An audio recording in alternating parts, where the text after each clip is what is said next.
Benjamin Fulford, le 30 octobre 2017. Donald Trump a-t-il trop peur de nommer George Bush Sr. et la paix de francs-maçons comme étant les assassins de Kennedy? Par Benjamin Fulford, Société Dragon Blanc, le président de la corporation US, Donald Trump, a annoncé la semaine dernière qu'il dévoilerait tous les dossiers relatifs à l'assassinat du président John F. Kennedy, à l'exception des noms et adresses de toute personne mentionnée qui est toujours en vie. En d'autres termes, il semble qu'il soit trop effrayé pour évoquer l'implication de George Bush, Cher, Pix, Senior, et du franc-maçon de la loge P2 du Vatican, loge fasciste faction du Nouvel Ordre mondial.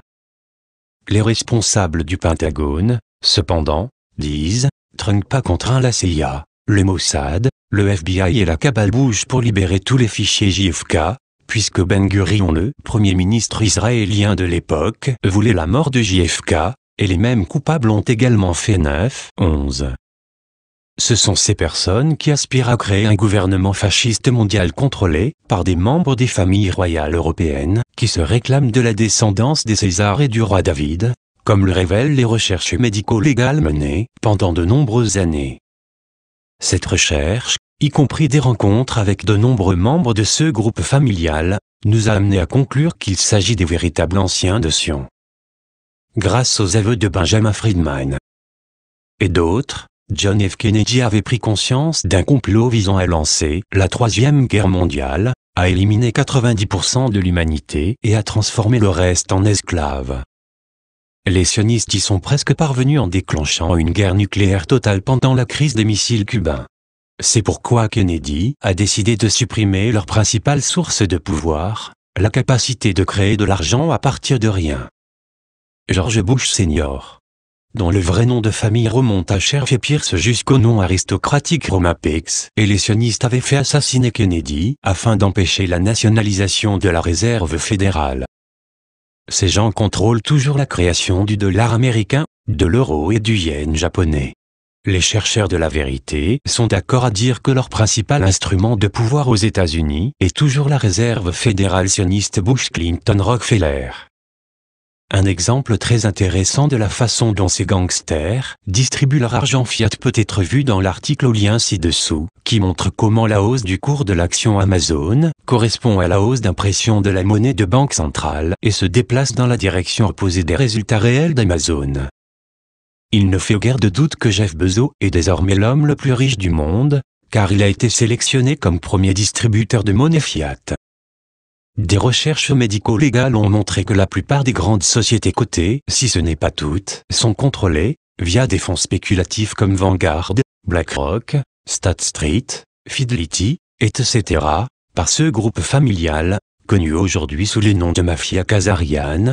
Au Japon, cet écrivain a identifié les stratagèmes utilisés par la Mafia Khazarian, grâce aux témoignages d'anciens assassins employés ici. Ces gens disparaissent maintenant un par un, car leurs anciens tueurs à gages se retournent maintenant contre eux, disent les assassins. L'homme politique Seiji Maehara a joué un rôle clé dans le récent vol de l'élection japonaise par les mafieux Khazarian dirigés par Michael Greenberg, agent de Rothschild, et Richard Armitage, cousin de Barbara Bush. Maehara et le fils de l'agent nord-coréen Son Tae-suk, également connu sous le nom de Daisaku Ikeda. Pendant des années, Ikeda a été le dirigeant absolu du groupe bouddhiste laïque Sokagake et le contrôleur du parti politique Komeito, dont les membres dupes sont cruciaux pour maintenir le contrôle khazarien du Japon. Ikeda est dans un état végétatif, probablement mort, depuis plusieurs années, de sorte que Maehara est effectivement en charge maintenant, même s'il appartient ostensiblement à un groupe politique différent.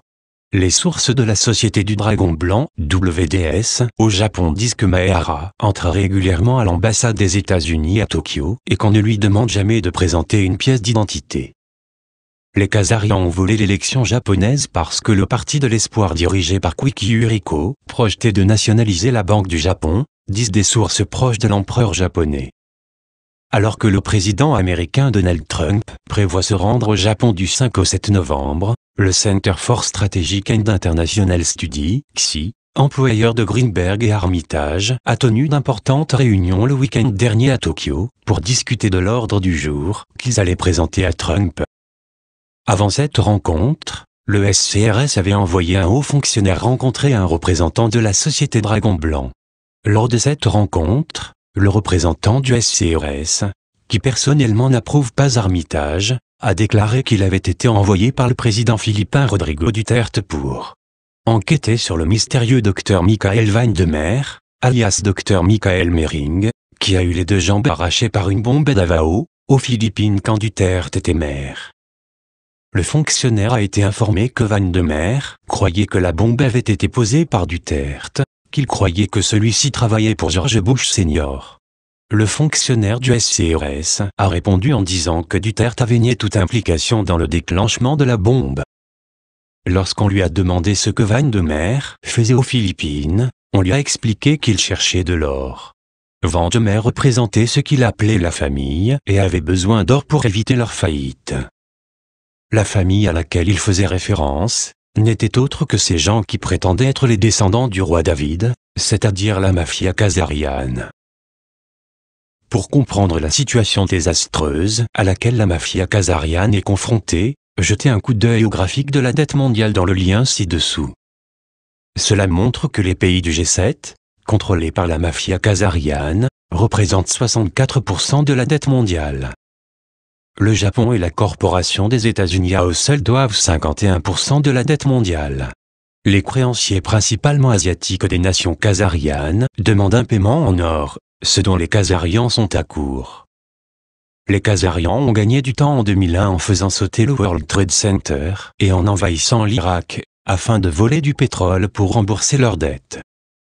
Cette fois-ci, les sionistes khazarians hystériques tentent désespérément de se libérer de leurs obligations de paiement en organisant un événement Armageddon en utilisant la Corée du Nord. C'est pourquoi le vol des élections japonaises était si important pour eux. C'est pourquoi il est crucial que Donald Trump ne soit pas manipulé par une fausse menace nord-coréenne, khazariane lorsqu'il viendra en Asie la semaine prochaine. Donald Trump s'est déjà laissé berner par l'histoire des victimes de kidnapping en Corée du Nord. Par exemple, la mafia khazariane raconte que Megumi Yokota, âgé de 13 ans, a été kidnappé par la Corée du Nord, et que ses parents défilent régulièrement devant les écrans de la télévision à verser des larmes sur leur fille disparue. En fait, Megumi est devenue la mère du dictateur nord-coréen, Kim Jong-un, et ses parents ont des réunions secrètes régulières avec elle et leur petit-fils Kim Jong-un à Moscou et Ulaanbaatar, Mongolie, selon les services secrets militaires du Japon, des membres de la famille Rothschild, et d'autres. Le régime fantoche japonais, dès qu'ils ont volé l'élection, a commencé à crier avec docilité sur la menace nord-coréenne, comme leur avait ordonné leur maître esclave khazarian. L'assassin Yamaguchi Gumi Monsieur K a déclaré à cet écrivain la semaine dernière que ses prédictions d'une catastrophe naturelle au Japon à l'approche des élections étaient basées sur les menaces khazarianes de lâcher des armes sismiques afin de s'assurer de l'obéissance des Japonais à leur gouvernement. Il a été signalé à Monsieur K que les armes sismiques ne sont pas une voie à sens unique et qu'un épisode soudain de tremblement de terre à La Palma, une des îles Canaries de l'Atlantique, a fait courir la menace du risque d'un tsunami de 100 mètres contre la côte est des États-Unis et le sud de l'Europe la semaine dernière. C'est la véritable raison pour laquelle les Khazarians ont reculé quant à l'utilisation de leurs armes sismiques, lui a-t-on dit. Tant que la situation en Corée du Nord restera sous contrôle, le monde a cette fois-ci une chance réelle de mettre définitivement ces criminels khazarians en faillite. Dans un indice qui pourrait bien se produire, une source canadienne de la société Dragon Blanc fait remarquer que, au cours des 8 prochains jours, le Canada, l'Europe, le Japon, l'Amérique et le Royaume-Uni vont tout tenir des réunions de la Banque centrale. Il se passe quelque chose. Ce quelque chose pourrait être une fin à la banque de fiat, ce qui est inévitable. Mais quand cela se produira, nous verrons bien. En tout cas, le contrôle de la mafia khazariane au Moyen-Orient, et donc du pétrodollar, s'effrite. En Irak, le membre du Mossad, Massoud Barzani, a été démis du pouvoir du fait que le peuple kurde s'est retourné contre lui pour avoir servi Israël, notent des sources du Pentagone. Et les sources ajoutent que la Russie a maintenant pris le contrôle de l'oléoduc kurde vers la Méditerranée et pourrait couper le pétrole vers Israël. L'Arabie saoudite, l'État esclave khazarian, tente désespérément de montrer un visage modéré et de trouver des investisseurs alors que sa puissance pétrolière continue de s'affaiblir. Mais tant que les Saoudiens n'auront pas appris à travailler et à ne pas dépendre de serviteurs étrangers, ils ne trouveront pas beaucoup de preneurs dans leurs projets. Aux États-Unis aussi, la purge des Khazarians se poursuit. La semaine dernière, Donald Trump et Stephen Bannon ont resserré leur emprise sur le parti républicain avec l'exode des sénateurs anti-Trumpers, Bob Corker, Jeff Flake et Luther Strange, qui étaient soutenus par le leader de la majorité du Sénat des États-Unis, Mitch McConnell, et l'establishment du GOP. De plus, la purge des médias corporatifs khazarians s'est poursuivie la semaine dernière, avec le congédiement du bureau de Washington de NBC, de Mark Halperin accusé de harcèlement sexuel. Il y en aura encore beaucoup plus, car le Pentagone et les représentants des agences promettent qu'Hollywood et les conglomérats de médias privés sont coupés du contrôle khazarian. Des sources du Pentagone ont également fait le commentaire suivant à propos du nouveau gouvernement en Chine.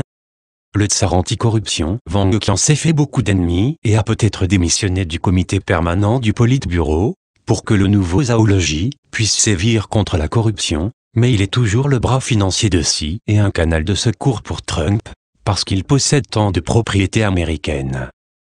Le nouveau comité permanent du Politburo chinois comprend 2 représentants de la faction de Jiang Zemin à Shanghai, 2 de la faction de Hu Jintao à Guangdong et 3 de la faction du nord de Xi Jinping.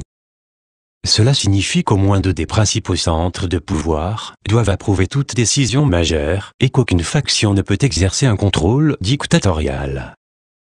Ce groupe chinois discutera comment améliorer la gouvernance mondiale, avec le pouvoir orthodoxe russe chrétien symbolisé par le président Poutine, et la stratocratie nationaliste des États-Unis, gouvernement militaire, symbolisé par Trump. Si le monde est chanceux, de nombreuses grandes et bonnes décisions seront prises lorsque Trump visitera l'Asie du 3 au 14 novembre 2017. Traduction Estelle Petite Étoile. Relecture Lu 7G.